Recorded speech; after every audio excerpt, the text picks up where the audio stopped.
So this is Zach Blinston of Mental Rebellion, and today we're going to be interviewing Pauline Town. I just said off camera, you're a really inspirational person. What the work you've done for this community and what you've done for your lads and lasses, as you call them, is nothing short of amazing. What you've achieved is inspirational. We're doing a project called Papering Over the Cracks, which I've explained, and we hope to highlight the crisis, the housing crisis in Britain. We're going to be talking to people about unscrupulous landlords, but today we're going to be focusing on homelessness and the work that you do. Yeah. So can you tell us briefly a little bit about you? So we want to know about you, your upbringing, a little bit of a snapshot of what your life has been like. Okay. Well, I grew up on a council estate, a typical working class family. Mum and dad worked multiple jobs to keep food on the table and to keep a roof over our heads. But one of the things I think I'm 55 now, and there's a much bigger community on the council estate. I think a lot of that got people got dispersed under the right to buy. A lot of those communities brought down quite a bit and people became more fractured. But I mean, when I was a kid, everybody helped each other out on those estates and everybody knew everybody. So if you did something wrong, auntie whatever or uncle whatever or Mr. and Mrs. whatever, you get a clip round the ear and get sorted out, So that was kind of where I came from, and just genuinely, my family were completely non-judgmental, brought us up to be completely non-judgmental about people, but also just never to turn away if you could lend a helping hand. If my mum had thought I'd turned my back on somebody in need, I would have got a clip round the ear. Yeah. And she was a good shot with a shawl sandal as well. She could get you from 2 blocks away if you did something wrong. Then we historically, I ran the Witchwood for 20 odd years, and then we bought the lease on the station. I run it with my brother.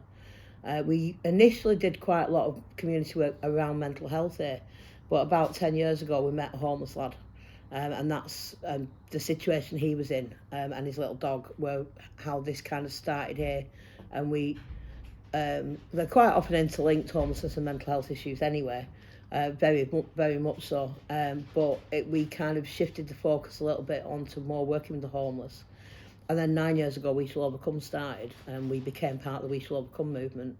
And it's kind of grown from there and become to a point where the pub is only open as a pub 3 days a week. 4 days a week, we're a community hub. And 7 days a week, even when we're open as a pub, we're doing outreach to the homeless that come here for food or support. That's amazing. Thanks for that. Whereabouts was it, your council estate? Was it in Ashton? Yeah, small shop. Grew up on Broadock Road. I identify with a lot of what you said there. I was brought up on a working class estate in Denton, and there was that collective responsibility, wasn't there? Yeah. Like you said, I remember when I fell over and broke my leg. It wasn't my dad because he was at work. It was Doris and John from next door who took me. Yeah. And Mrs. Wimpany across the road, you could pop in and she'd give you a biscuit, and it's been eroded, hasn't it? Yeah. I mean, even down to when we were kids, we had neighbours sort of up and down the street who were growing different things in the back garden. So my dad, much to my mum's dismay at one point, because we never got rid of him, was growing spuds. So, but then next door they had an apple tree, and Mr. and Mrs. Slate at the other side were growing rhubarb, and and everybody shared everything. So it was like this almost a communal pantry between the houses, So and it's just something you kind of did, every day. When somebody was baking, and if there was a family that was in trouble a bit further down, it was always the family on the street that was having a bit of a tougher time, and maybe dad was in nick and mum was on her own struggling or whatever, and so somebody'd nip round and say, "Oh, I've cooked too much of this," because again, working class is a pride there. People don't like taking the help, but I vividly remember my mum making a pan of take rash and me saying, "Yeah, how many days we eat that?" But I said, "Oh no, Mr. and Mrs. such and such, they're struggling a bit at the minute," and being sent round with a Pyrex dish full of that. So I think people did that more naturally back then. Could you describe to me what your values are? I think values are so important, and people are not often in tune with their values. If you could have like 3 or 4 of your main values, what would you say they are? To be completely non-judgmental is the biggest one. Primarily because I've been in addiction myself historically, and my little brother certainly has struggled with alcoholism and addiction. I'm dead proud of him because he's like 10 years clean and dry. That's But we nearly amazing. lost him, you know, we really did nearly lose him. And so many friends that have battled with that, but also with mental health. And I've lost a lot of friends to suicide. I've lost people that I cared about very dearly. And one of the biggest problems, I think, for people, one of the biggest barriers is that they assume if they've made a poor life choice or they've got backed themselves into a corner that people are going to judge. And people do, you know, people point fingers and use horrible terms. You know, it's like you don't kick somebody when they're down. You don't do it. And that being non-judgmental and accepting that people are people. And you know what, sometimes we stuff it up. And when we stuff it up, the last thing we need is people chucking rocks at us for it. So that's the first one, I think, most important of everything. I think honesty as well is a massive part of what we play here. I mean, we do a lot of stuff on Trust because we're a community group, not a registered charity, so I get really paranoid about being completely transparent about what money comes in, where it goes, what we use it for, and that every penny goes to help somebody. But again, never promising something I can't deliver, because that's the first way to break trust. I'll quite often stand at the door and say, look, I can't promise you that I can sort this out. I promise you I'll try. I promise you I'll do my best, but I'm not going to tell you I'm going to do something I can't do.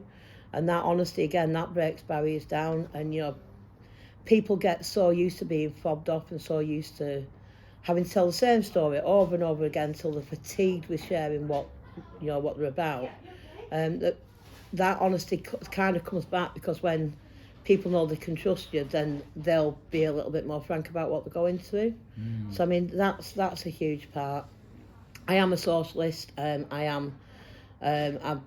quite open about my politics, but that doesn't mean that I would turn anybody away, because we've got different politics. Again, people are people.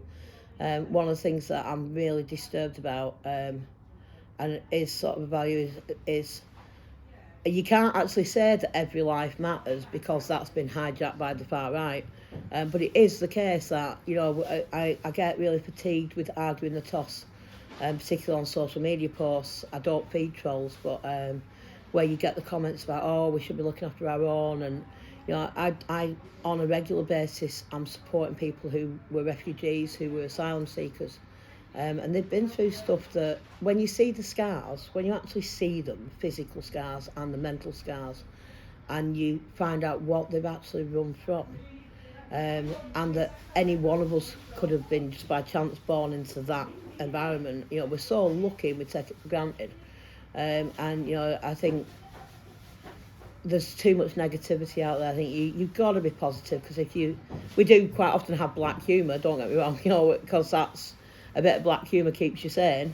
Yeah. You know, but and we'll have a laugh with some of the guys, and sometimes it can be a little bit kind of near the knuckle about things that they're sharing or things that they've done or whatever. But ultimately, at the bottom of it is my biggest value of all is that everybody is equal. You know, everybody, it doesn't matter whether you've got money, it doesn't matter whether you've got you know, anything that's physical belongings. It's people that matter, and that's my core value, is people matter more than anything else. That's brilliant. Thanks, Pauline. How would you describe yourself in 3 words? Working class. It's hyphenated, so you're yes, all right. working class, big gob. So yeah, big gob, big heart.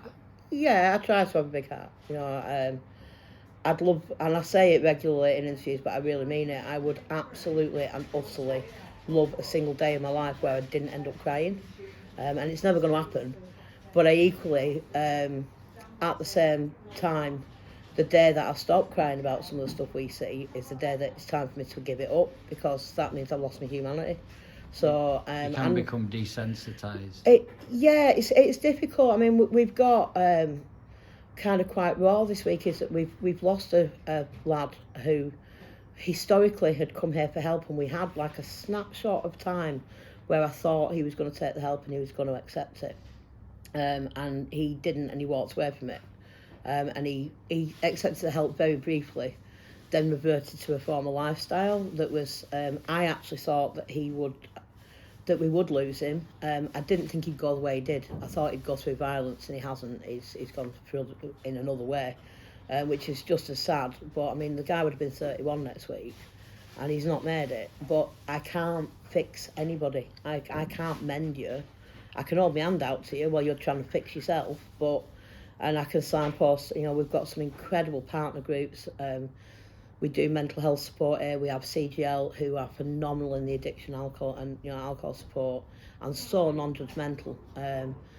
We have counselling sessions that are done here on a Wednesday. The Rough Sleepers team work from here on a Thursday, offering homelessness advice. That was what we wanted to create with this, was a hub where there was no stigma walking through the door. And the CGL guys have said it's made a massive difference, because for some of the people that have come in and accepted help, they wouldn't have walked through a door that said my recovery over it, because they're admitting something. And quite often that's a big barrier. And there's almost like this hierarchy of addiction where, and these are not terms that I use personally, but you'll get, oh, he's a smackhead, or he's a crackhead, or he's a piss can, or he's an alky, and they're actually kind of sometimes quite snobby about each other, that my addiction isn't as bad as yours, and but sometimes, particularly with one of the things we've seen this week that's so important, is some of the guys that are from the Eastern European community, where there is a big problem with alcoholism, just culturally, have walked through this door and accept the help. They wouldn't have walked through a door for CGL otherwise, but now they will, because we've broken the barrier down. So that's what this place is about. That's what we try and create. It's amazing. And I often say that in my groups, that addiction is addiction, and we're all addicted to something, whether it's your smartphone, shopping, and there is that sort of inverted snobbery that we try and break that barrier down, and that can be difficult. You were talking about the tears that you shed. These are not tears of sorrow for the person, are they? What are the tears about, do you think? Is that just your way of dealing with it? Sometimes it is very much tears of sorrow. I mean, we've lost people. It's not always just about the person. I support families who are desperately worried about people that they love, that for various reasons they can't accommodate themselves, because they've got complex needs, and they've got small children in the house or whatever, or just basically through overcrowding and physically, people. I've got one lady, without outing individual names or anything, but I've got one lady who became homeless herself because of her mum's mental health, because mum's off meds and she threw her and her daughter out. So she's in emergency accommodation, but mum's got a little bit worse and has now thrown her brother out. She can't take her brother in because she's in emergency accommodation on licence, and would be risking putting her daughter in homelessness. She can't do it. So this kid is now out and rough sleeping, and it's all down to the lack of support for the mental health of mum. So I've had a right good cry about that one this week. I'm crying for all of them, because I feel her frustration and her fear. I've had the boy at the door. Unfortunately, at the minute, we've got a waiting list for the airbend shelter, so he's on the wait list, but all I've been able to do is give him a sleeping bag and suggest where he's safe to do it. We have been able to link him up with the Rough Sleepers team, so he's getting support, and he will eventually, hopefully within the next few days, get into the shelter, because there's quite a quick turnover of the housing people quickly. But some of it's anger and frustration as well, and it's just a safety valve, being able to let that emotion out. But when you stand, and I go to far too many funerals, we do lose them, unfortunately, and sometimes, really sadly, we get somebody into what we think is safety. We had a lady last year who I'll never ever forget as long as I live, and she'd suffered horrendous exploitation and abuse from her partner. It was kind of, unfortunately, there was that codependency of addiction, but he was forcing her to go out and beg because she looked more pitiful than him, and all sorts of stuff going on.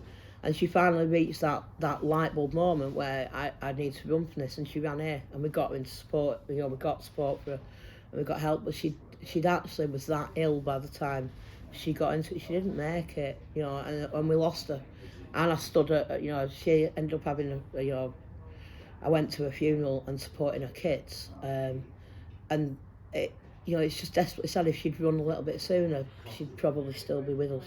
But she just left it that little bit too late. But at least, you know, the last few weeks of her life, she was warm, safe, supported and cared for, you know. So there's just such a lack of resources at the minute right across every service, particularly I think homelessness and the housing crisis we're facing. And there's you know, people talk about the hierarchy of needs and all, but the first thing you need is somewhere safe to be, you know, just to be. So if you're homeless, you're obviously going to have mental health issues. You're obviously going to suffer depression and anxiety. You know, the lack of being able to look after yourself and the lack of being able to have a suitable diet, you know, all the health issues that come with it. And some of the guys that we've got now who are battling addictions weren't addicted when they became homeless. It's chicken and egg. Yeah. You do definitely get homelessness because of addiction, but you also get a lot of addiction because of homelessness, because it makes it go away for a little while. And before they realise where they're at, they've got a second, even bigger problem to deal with in the addiction then. And that makes it harder to prevent homelessness. So it's just horrific at the minute. It becomes an entangled web then, doesn't it? Of trauma, of, you know, not having your basic needs met, not feeling valued. And it's wonderful that you've created a sanctuary, not only for the people struggling, but it sounds like you're supporting families as well. What does Pauline do to relax? What do you do for you? I read. I do read a lot, and anything and everything. I'm currently reading a book which is a wonderful book. I'm not doing a plug for it, but it's a gentleman who had really severe mental health. He's bipolar. He had really severe mental health issues and a very serious psychotic episode. And he's come back from that. He had addiction. He had all sorts of stuff going on. He did have a supportive family, and he has come back from it. But he actually came to me he contacted me. He found me during COVID because everybody social media became, and live streams and, you know, Zooms, everything became our only interactions for quite a long time. And he contacted me on Facebook and asked to volunteer here. At the time, there just wasn't the space because we had to be very careful how many people were working. We were classed as critical key workers, but we were all registered with the council. And we were having to have COVID protocols and everything in place. The pub was not a pub for 3 years. We were just a hub for 3 years, but all the work was being done at the door. I just literally, as much as I wanted to, I couldn't fit him into the team. But I suggested somewhere else, which was a local mental health charity, who did need volunteers, but also to go and get some support.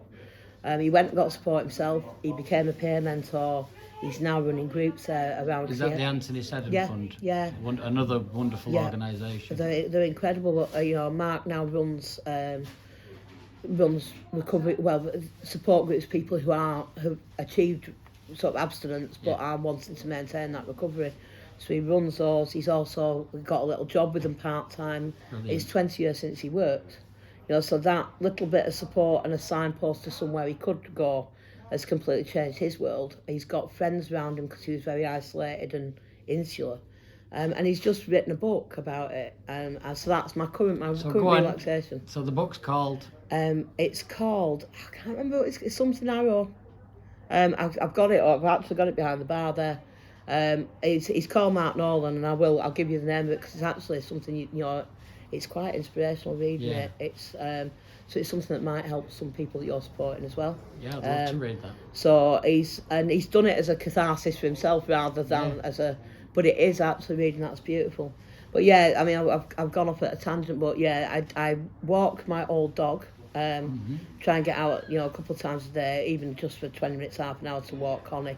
You need that respite. Yeah, it's full on. I start first thing in the morning every morning, and I'm trying to curfew myself that I finish work at 10 o'clock now. But, you know, over the weekend, obviously, I'm also a licensee and a barmaid. So I'm working till later at weekend, but in general, I'm kind of working from 8 o'clock in the morning till 10 o'clock at night. And that's 7 days a week. So there isn't a lot of time for relaxation. I tend to go upstairs and just go, gone. And it wasn't in. I have a wonderful, phenomenal team of volunteers and a phenomenal family, and WSO as a community is so supportive and so incredible. So I have a lot of people who sort of, when they think I'm burning out, will shout at me, and like the shepherd's crook comes out and I'm yanked away from it. Or Joe, Joe Solo. Yeah, Joe Solo will send me a text saying, "Oh, you dickhead, bed." You know, it's like, so I've got people watching me back on it. That's good. I think that's one of the problems that people don't understand with the third sector for volunteers.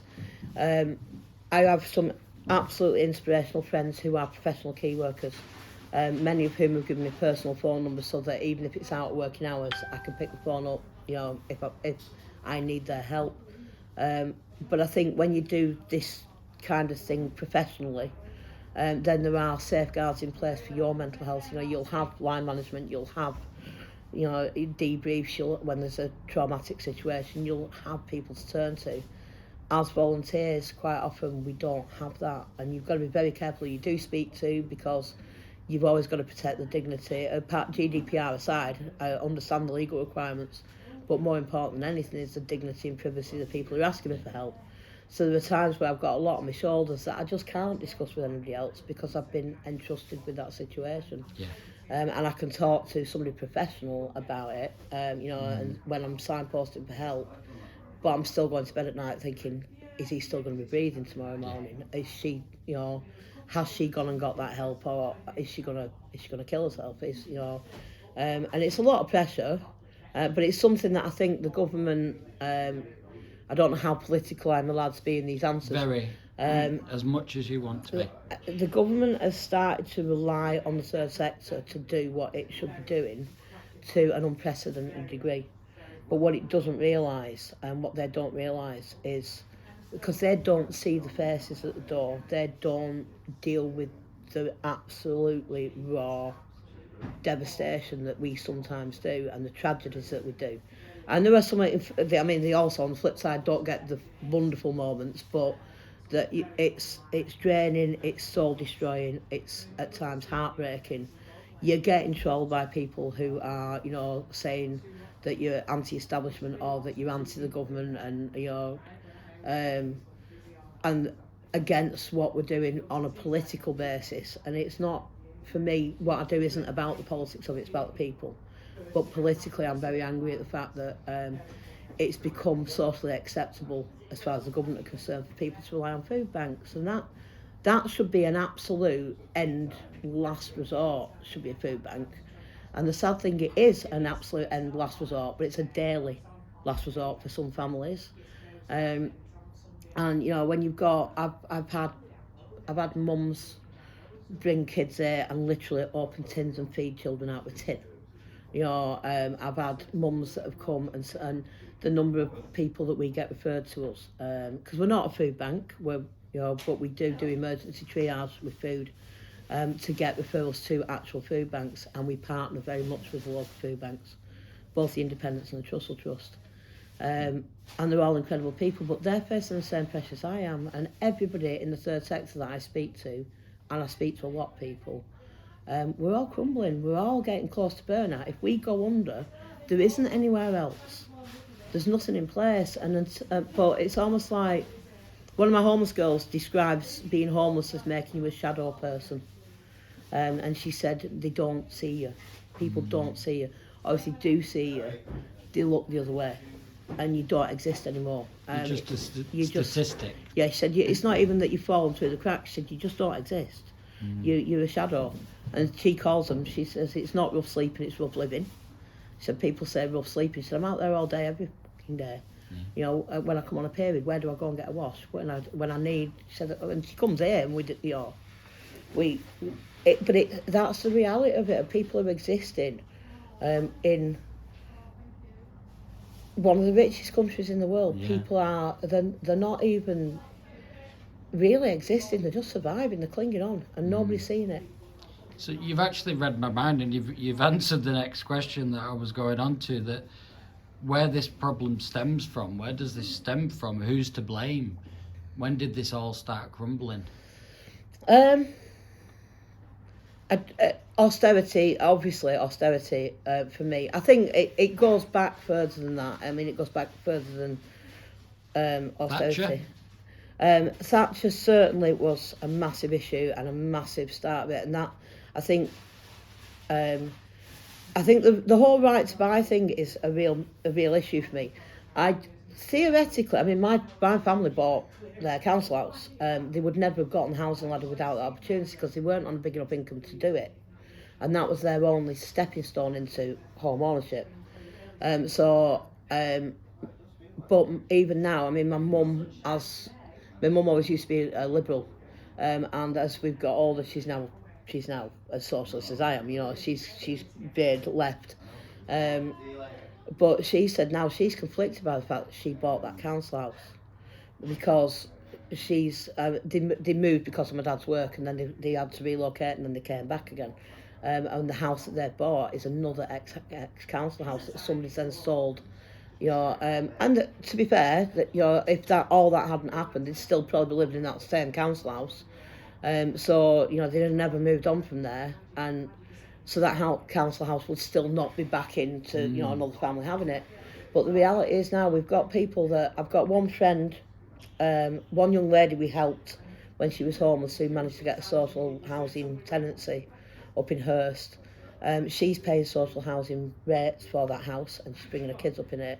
I have another friend who actually immigrated here, and he's a Russian gent and he's got a Polish wife. They've been paying taxes and everything in Britain, and this is now their home, and they've had their child here. You know, and they put into the system all the way through, but they couldn't get anywhere on social housing, so they've gone private. But they're paying £700 a month, so they're paying over £300 a month more for the same 2-bedroom council house, ex-council house, that's literally one's here and one's 3 doors down. And somebody's cashing in on that, and the guy who owns that owns half the street. So he's snapped them up as people have moved on. And, you know, fair enough if you want to sell housing stock off and give people that chance to buy that council housing, then at least replace it with more of the same. And they didn't even do that. You know, they didn't do it. So council housing doesn't exist. It's all housing associations. It's interesting. I was listening to a lady on Question Time last night, and she said we shouldn't be calling it social housing because that sounds like it's some sort of handout, and it's not. Yeah, no. But what I'm hearing here is this increased polarization, and you know, for instance, the 5 richest men in the world more than doubled their financial worth in the last 4 years, which is just stark, isn't it? Yeah. The rich get richer, the poor stay poor. Yeah. And it's even more polarised now, I would argue, than even going back to the 80s. Thatcher sold that idea to some working class people that you could pick yourself up by the bootstraps. Yeah. And, you know, you could climb that ladder and you don't have to stay down there. But what a load of old bullshit that turned out to be. Well, that and the fact that she basically decimated or tried to decimate the unions, you know, and so where people will slate the unions when they can't get on the train they want, but what they don't realise is without the unions you wouldn't have a lot of the protection that you've got now and a lot of the employment protection that you've got now that we all take for granted, you know. So it's, you know, I think you've got to go historically back that far for where the root of the problems are. But it's like the current cost of living crisis is, obviously, I'm not saying it is not a thing, it's massive, having a massive impact. Food's everything, basic food, everything's gone up. I mean, when I go and do the weekly shop for here, I'm not buying for a family of 4, I'm buying for a family of 120 to 140. So I do a big shop. And stuff that we're having to find ways of doing it cheaper. So we've been able to do that by starting to use a factory shop for the cakes, and I can buy the cakes and bag them for less than half the cost it would for me to buy them pre-packaged. Yeah. It actually used to not make a massive amount of difference, and the labour saving of buying them pre-packaged outweighed the penny I'd save on each one. Yeah. So particularly when you've got to then buy a bag to put it in the time. Now it's genuinely halved because the cost of the pre-packaged food has gone up that much within the space of 6 to 8 months. But it's not a cost of living crisis. It's still austerity. It's just austerity with a different name. being made a little bit more socially acceptable. And you know, the problem is as well. You've got particularly with the housing crisis. We've got local landlords who used to work with me who have now just sold up because they were genuine people who did care about the tenants. And I'm not saying this is the case for every landlord, but anybody slates with it. I know some landlords who stayed in the game, but I've got battered by the mortgage increases and have had to put the rent up. But equally, we know very much here locally, we've got a couple of landlords who did used to offer us tenancies, and but they're not. They used to be affordable tenancies, but they're cashing in on it. And they're now issuing Section 21 notices left, right, and centre because the competition for every let is that fierce. The flats that they're letting at the moment, 2-bedroom flats that they're letting for £600 to £800, they can actually get 12 to 1400 quid for because people are that desperate they're paying it. But you have situations where people have a 2 up, 2 down, and they convert it into 4 flats. Have you seen some of the pictures of the bed sits? Yeah. You could brew up, lie in bed, and have a bath at the same time, couldn't you? Yeah. It's horrendous. And we've got, unfortunately, I know the LHA rates are going to go up in April, but the reality in Thameside is, I know it's different in every borough, but for Thameside, the housing benefit level for somebody who's over 35 is 378 a month. You can't get a tenancy for anything like 300. You can't get a room in a shared house for that now. If you're under 35, it's even worse because it's 260. So, and somebody that's, a kid that's become homeless who's 21, 22, there is just nowhere for them to go. Do you see a lot of people coming through that have been through the care system who have been kind of dumped at 18? To be fair, not so much because, and again, I think that would probably be different if I lived in a different borough. And I hear that a lot in Oldham. I mean, we work. It's not that we work exclusively in Thameside, but obviously you work where you are. Based, and I've got friends who are third sector in Oldham saying, in other boroughs. I'm not picking on Oldham, but in other boroughs or in Manchester saying, that's a problem. I mean, in Thameside, they're supported until they're 21. They get the PA at 18, and they're supported till 21. What we see more than that, I think more than care leavers, and I think we're possibly, it's postcode lottery and we're a bit more fortunate than the boroughs for the care leavers. But I think what we do see more, and we're seeing more and more, because Thameside does have a lot of poverty. We're quite high up there on the leagues for child poverty, for mental health, for addiction. It's when you say high on the leagues, it sounds like it's a good thing. It's obviously not. But what we do see is a lot of people that are the younger ones that are coming to my door, and by younger I'm saying sort of in the 20s and early 30s. And when you start to kind of pick the scab away, there's traumas and childhood abuse or neglect or poverty behind the end result that you're seeing, and a lack of education because they just basically it wasn't a priority in that home, or I found out that one of the guys that we've been trying for 3 years to get to access support, who is finally, I don't even know why, but he's finally reached that light bulb moment where he's saying, I actually want to go, to get this sorted out, and I don't want to go sleep anymore, and I want to come in, and he's come into the shelter, and he's now accessing all the support for his mental health and for his addiction, and he's looking at wanting to go into detox and rehab. So we've got a referral, or the RSI team have got a referral in for him for that, and he's actively engaged and he's doing prehab. He's I mean it's phenomenal. But again, when it comes back to the family thing, he'd never disclosed it to me, but he'd given me permission to speak to his sister, because it was his sister contacting me, really worried about him. And I found out from her that they spent quite a big chunk of their childhood in a DV refuge, because when she was 2, her mum finally ran with all 3 kids, but her siblings were 5 and 6 years older than her, so they would have far more recollection of the abuse that had been going on in that household, and it was all towards mum, it wasn't towards them, but they've grown up with that, and then also at a really key part of their development, they've been stuck in a domestic violence hostel, and it doesn't matter how good those places can be, it's still kids growing up in that environment and surrounded by that, and sadly, at the point that it happened, they were there for 2-3 years before they got moved on, so they've spent, this particular lad has spent from being sort of 7 or 8 up to being 10 or 11 in a hostel, so there's a lot of things that are breaking people, and there's not the support there to help them put themselves back together. What changes would you like to see happen in housing? Definitely a cap on what people are allowed to charge for, so I don't... More accountability for private landlords. Massively more accountability. End of Section 21 notices, and no fault evictions. I'm getting 20 to 30 messages a week at the moment from people that have been issued Section 21 and what do I do, and it's all I can say is you need to don't do it, don't just leave. You need to get in touch with Shelter and get some proper legal advice, because Shelter Legal are great at supporting it. You need to get to Thameside Housing, you need to...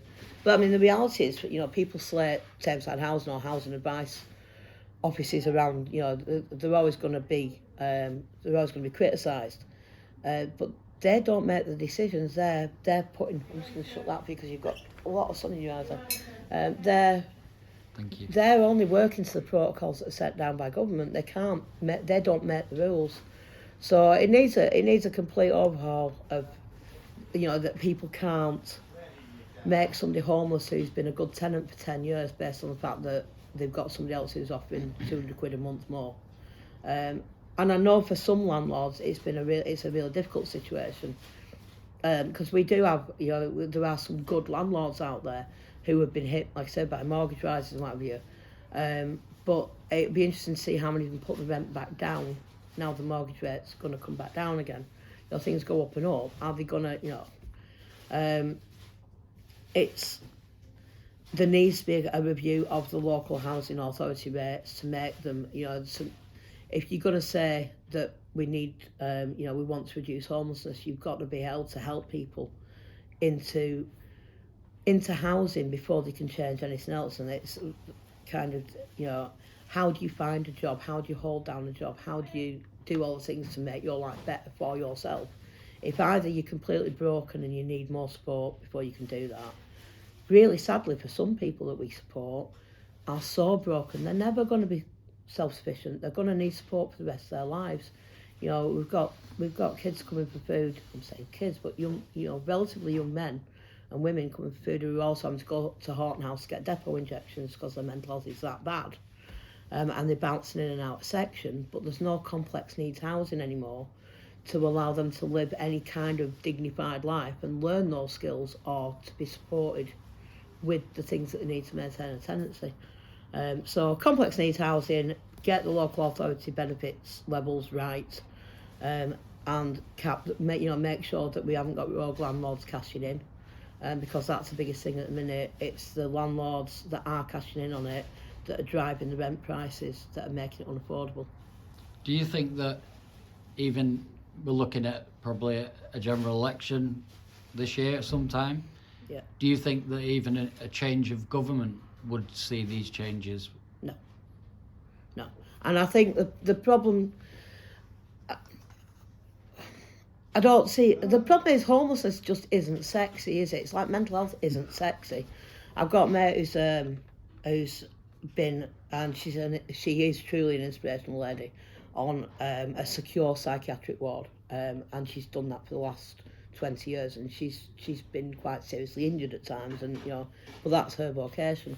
And she said, the person who finds a cure for cancer is going to be immortal. They're going to be, the person who finds a cure for a genuine cure for bipolar, or she said it's brain chemistry, it's individual, you can't make, but there's not a great deal of prestige in researching mental health. It's or the way we treat addiction, and we stigmatise and criminalise and isolate people, doesn't work. All those things need to change, but all those things aren't necessarily PC to middle class or upper class people because they're that busy reading the Daily Mail and being told that these people are all junkies, smackheads. You know, every immigrant's going to come over here and rape your children. Every homeless person's a smackhead with a vodka bottle, and there's all those stereotypes. So I don't think it would matter if there was a general election tomorrow in the short term. And the really sad thing is, even if it did, even if we got a government in that was empathic, sympathetic and able to address all those issues, the problems that we've now got are here, and it's going to take so long to unpick the mess that we've got that there isn't a magic wand anyway. So even if we got a government in that did everything that I would love to see happen this year, the reality is that in 3-4 years' time I'll still be feeding people at this door because it's going to take 10 years to undo 10 years plus of damage, even if everything was put right. So it's the whole of society that's broken. Oh, it's rude. It's not just one or two things that we can tweak. No. The whole thing. Is yeah. Sadly, I feel like we had a chance of that with Jeremy Corbyn. We did. Absolutely. We had a genuine chance, and he was lambasted by the right-wing media, and all sorts of lies were spread about him. If you look at that man's voting record, he stood by every single thing that he's ever put his name to, hasn't he? Yeah. And I think I met Jeremy once, one of our local councillors and our local MP. Angela. Yeah, Angela's brilliant. I will say Angela is absolutely brilliant. The number of times she's turned up. Talking about Angela Rayner. Yeah, Angela actually she can't now do it because sadly we've lost MPs on both sides, and both as tragically when we lost Joe Cox and then David Amis. Regardless of your politics, nobody should die because of the standard of what they believe in, and both of them did, sadly. But the protocols and the safeguarding around MPs is much different. But Ange actually did come and do the sponsored rough sleep with us one year before we lost Joe, and she can't do that now. It's not safe, and we'd end up with that much security out there. We do that every year, but she does the number of times that she's given interviews and then donated the proceeds of that for food for here. Brilliant. She's an incredible woman, but again, she's a working class lass, and she gets so much hate thrown at her. There's just been charges made against, and I think he was convicted for threatening to kill her and her kids. So we've got those levels of anger and things. But yeah, I met Jeremy because they phoned me and said, "Oh, he's in Ashton," when he was doing the tour. Yeah. And I actually got there a bit too late because I was dealing with a crisis with the lad here. I was gutted because I thought I'd missed it. And he asked me to go on the bus and have an hour with him. Now, there's no press there, there's no photo opportunity there, there's no political game for him in doing that at all. And he was, spent 10-15 minutes chatting with me. They actually had to say to him, "We've actually got to go," because he was that sort of engrossed in the conversation with me, and he was really quite emotional about it and just said, and exactly what I said before, he said, "I can't promise you I can put all this right, I promise you I'm going to bloody try." Yeah. And give me a big hug. And for a politician to be genuinely upset and put their arms around you and say that, that's a genuine guy. That there was no photo op there. It's not Rishi handing out baked beans to a homeless man and saying, "And what do you do for a living?" Yeah. He was in touch with what we needed, and I think we've missed a massive opportunity to actually make change. But as I say, even if Jeremy was still the leader and everything he was pledging was still on the table, which it's obviously not, but if it was, we are still that deeply entrenched in the situations, and everything is that broken at the moment that to start unpicking it and putting it right, we're still going to have people struggling for years to come. So it's people need to understand that, I think, and take that seriously, because I think what will happen and what worries me, and I know worries other people that are third sector, that particularly possibly either apolitical or perceived to be left wing, is if we get a Labour government in this year, we're going to become the enemy because we're feeding people, because it's going to be, well, we've got a Labour government now, so we're going to get caught between a rock and a hard place, because if Labour got in tomorrow, the Tories are then going to be saying, "Well, you're still needed, and they're not going to say, well, it's because of the policies over the last however many years. You're still needed. And the people that are sort of more central left-wing and neoliberal are going to be saying, oh, well, you're now anti the answer. So, and we're not. We're just saying the people come first. So that's what I say about, although I'll discuss my personal politics openly with anybody who asks, what we do is not about politics, it's about people, and it's about need, and the need is there. And you can't turn your back on that. You know, and you certainly can't walk away from it, and because it becomes politically incorrect to do it, you know, for any reason, or for either side. And I think that's what scares me, is that I don't think if we get a change of government that they're going to make enough of a change anyway. And even if they do start to make changes, it's how much work we've still got in front of us is kind of quite daunting. So your work's going to be going on no matter what happens in the future? Oh, yeah, well, until I think I'd love, and we kind of say it jokingly, that the day that we get the townhouse, which is the airbend shelter, the day we get the townhouse down to 0 people in the townhouse, you know, we're all going to have a big party because we're not needed anymore. But the sad reality is that, you know, the Rough Sleepers team in Tameside this week, in 2 days, housed 15 people, moved 15 people on to accommodation. Some of that is supported accommodation, stepping stone accommodation, but with low level support. But is for people that the really good companies that are running those, and knowing the people who work for them, because we work with them as well, the people that were, you know, people that have been moved in that direction, in that way, are now moving on to their own tenancies, and they're getting the support they need and learning the skills they need to maintain a tenancy. It's working. It's not just a sweeping it under the carpet situation. Do you think there's more that we could do in schools in terms of, you've talked a lot about life skills. Do you think there's more that we could do in the education sector?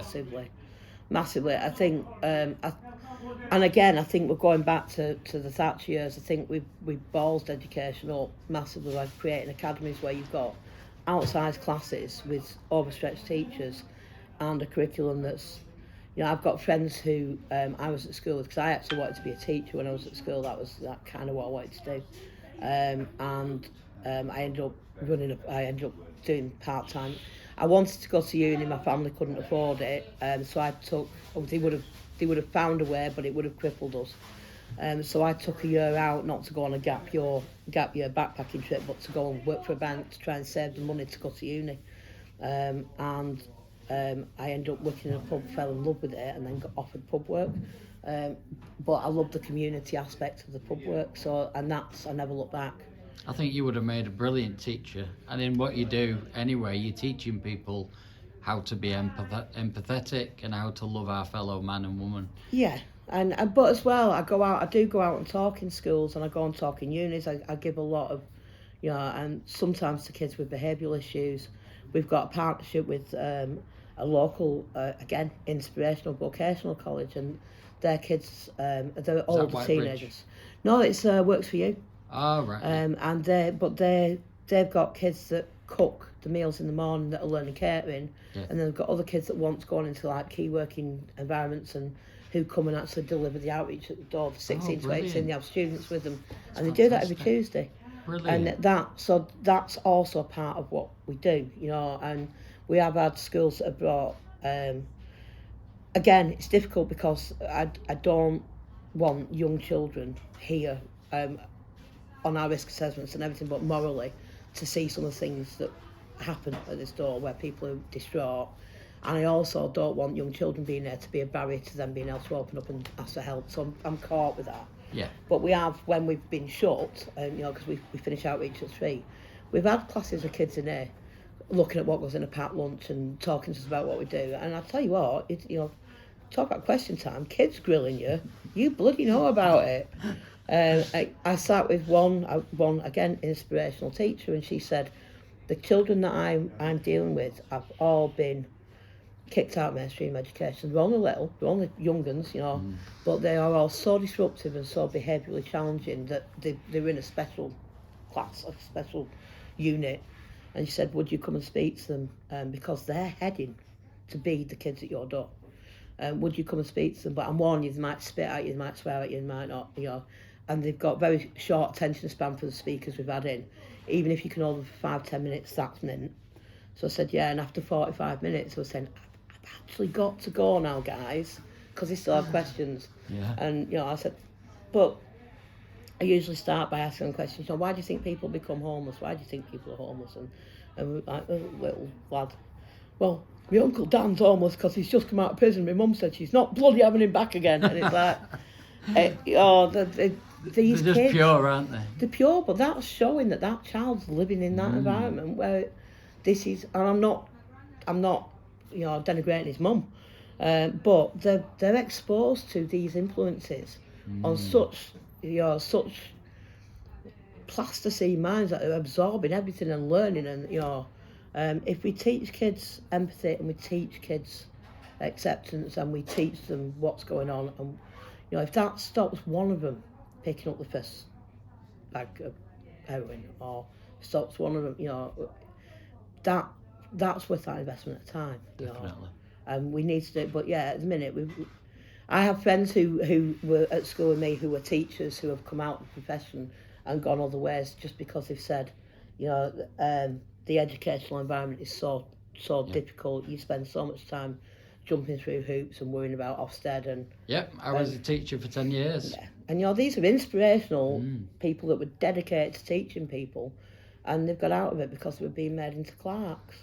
Well, that was it for me in terms of I loved working with young people, especially the schools that I worked at were always in what other people would describe as rough areas, you know, socially deprived areas. I love working with the kids, but the bureaucracy, the red tape, you know, you couldn't do anything. Anything creative. Obviously, I've got a drama background and a theatre background, and I wanted to do all these exciting things, and they were like, well, how are they going to pass the test? Yeah. Well, the test wasn't important to me, and nor should it have been to the children. You know, putting children that are 11 under pressure, children being sick in the morning because of a SATs exam. I mean, it's disgusting. If you had, and this is my final question, thank you, you've been a brilliant person to interview because you've kind of predicted the next question, so I've not even had to ask them sometimes. But my very final question for you, Pauline, is if you had one wish for the future of mankind, what would it be?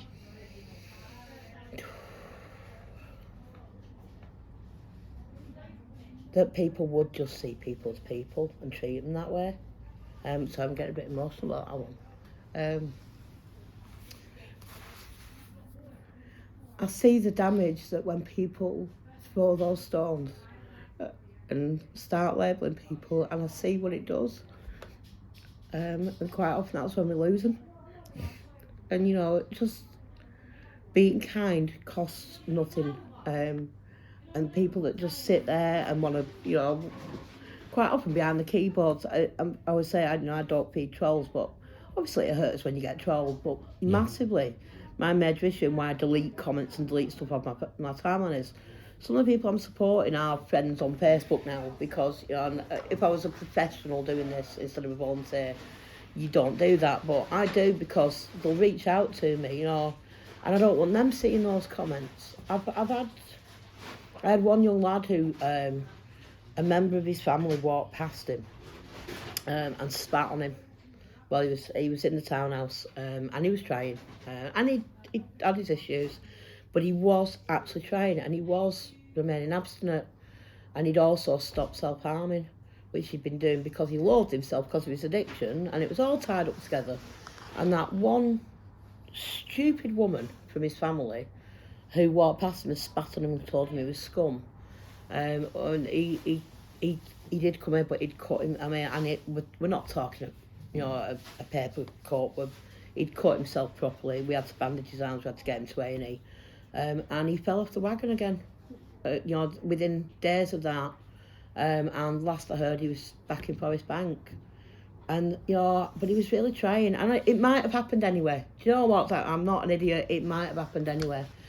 But the reality is, just sometimes that one cruel word, that one little bit of hatred that you're just doing to give yourself a bit of a kick and make, you know, maybe to deflect and the fact that you've got nothing positive to say, I don't know.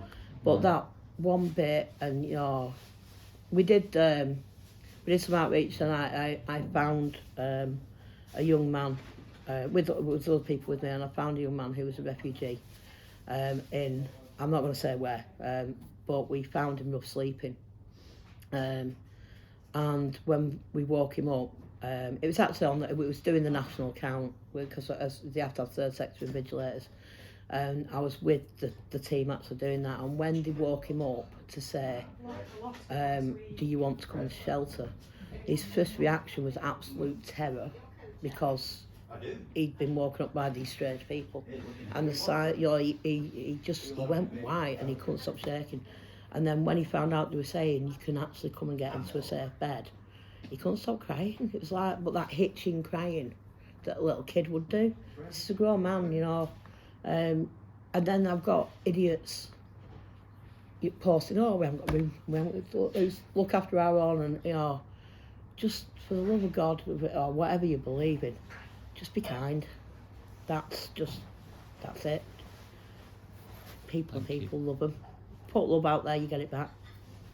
Thank you so much. It's been an absolute pleasure spending this hour with you. I'm probably going to go away and cry now, because Sorry. not because I feel sorry for anyone. I think because there are people out there like you doing what you do. There's a lot of us as well. People I've got. Okay, love, thank you. They're going picking the bed, delivery up. I think I'm quite visible because I've been given awards and I've been this, that and the other. You seem to deflect a lot of that. It doesn't really mean that much, does it? It doesn't actually. Well, it's kind of oxymoronic, because I shouldn't be needing to do this in the first place, so awarding me for doing it. And the other thing I have a real issue with is all these guys that are going for the bread, or everybody that supports us, everybody who comes in and makes a packed lunch, or everybody that's involved in helping people. This is a huge family. It genuinely is a big family at WSO. We're a huge team. There are people like. So just for the camera, WSO is. We shall overcome. We shall overcome. We shall overcome. And when we're all around the country, you've got Pete in Nottingham, you've got Joe. Everybody knows Joe Solo up in, Yeah. And the amount of work that Joe does for not only the fact that he's the heartbeat of WSO, but also all the other work he does with his whole Unity shop and all the other projects and gigs and solidarity and standing on picket lines. And if a raised fist is needed and a voice is needed anywhere, Joe will down everything to go and help. He's just a force of nature, that lad. And I call him my little brother and he calls me Big Sis. But absolutely none of us should be needed to do this. If we were choosing to do it because there was a bit of a gap here and there, and we were doing a bit of something nice, but we're actually needed, because otherwise people are going to die. And don't give me an award for that, because you wouldn't give somebody an award for chucking a life belt in when somebody was drowning, and that's what we're doing every day. So, and again, as soon as somebody gives you a bloody award, you've got some muppet deciding to troll you for it. So it's almost like it's something else to dust. It's at one level, being honest, it's lovely, because it's lovely for the team, and sometimes it can be absolutely. It's a bit of visibility sometimes. Sometimes it gives you a bigger voice. So, I was very conflicted about whether to accept the MBE. I was given an MBE. I am diametrically opposed to anything that says empire. I have real issues with that. But the two reasons for it was, one, my mum were here, and when I got the phone call, and I thought it was a bailiff ring. Oh God! And I opened the email and said, "Oh, bleeding hell, it's this." And my mum was there and promptly burst into tears. And my mum's a very poorly lady at the minute. We don't know how much longer we've got her. So, and she's in her 80s. So she's not a young lady, and she's dealing with a lot of stuff. So she was. I couldn't decline it without breaking my mum's heart, and she's the one person in the world I'll sell my soul for. Yeah. But also speaking to Joe and the guys and say, I'm conflicted about what to do about this. They said, you know, it potentially is going to give you a bigger voice, and in fact it has. And what was actually critical as well, which is the most important thing about all of that, I mean, mum's probably the most important, but second most important thing, you get told, and then you have to not tell anybody. I obviously immediately told the WSO coordinators that, you know, because we tell each other everything. But then it goes out in the press, and the press do a big thing, you know, and everybody's talking about it. And the day after it went out in the press, we had 3 women individually come to me who hadn't realised that they could come here for help, and one of them in particular, I'm still in touch with. She now has a baby who is my godson. Oh, and that's lovely. And then I've got another girl who was in a pretty horrific situation. She got the help she needed, and you know, and then the other lass that came just needed some basic help, and all 3 of them. So it was worth it. Yeah, it's kind of worth it, because that's 3 lives, you know. It's like And one your for each mum? letter. And my mum. Of Yeah, course. I do say MBE actually stands for more bleeding earache. That's what you get. But Well, it's been a fantastic hour and a bit, and I really appreciate you giving Oh, the thank time, you. and we'd love you to come along. I will try. And if there's any support you ever need, give us a shout. Thank you. Thank you so much. You're about to get mugged by